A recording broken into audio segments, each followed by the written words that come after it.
ফুলকপির ডাঁটি আর বাঁধাকপি একসঙ্গে কেটে রেখেছি, এটাকে দুটো সিটি দিয়ে নেব। মাছের মাথা আর মাছের তেলে নুন হলুদ মাখিয়ে নিচ্ছি। এবার এগুলোকে ভেজে নেব।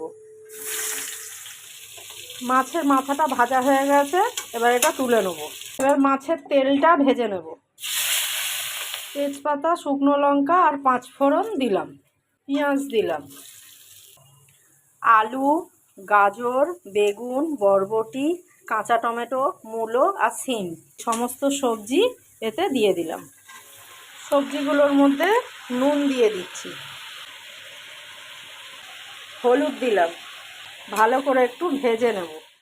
কাঁচা লঙ্কা, রসুন, আদা, 1 চামচ ধনে পেস্ট করে নেব।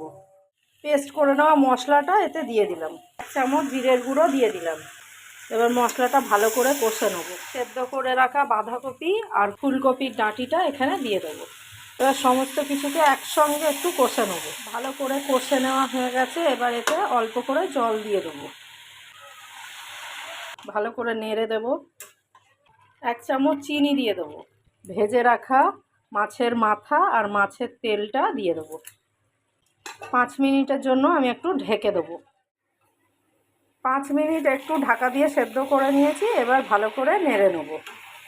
আর মাথাগুলোকেও একটু খুন্তি দিয়ে ভালো করে ভেঙে দেবো। তৈরি করে নিলাম মাছের তেল আর মাথা দিয়ে ফুলকপির ডাঁটি চচ্চড়ি। নতুন বন্ধুদের সাবস্ক্রাইব করার জন্য অনুরোধ রইল।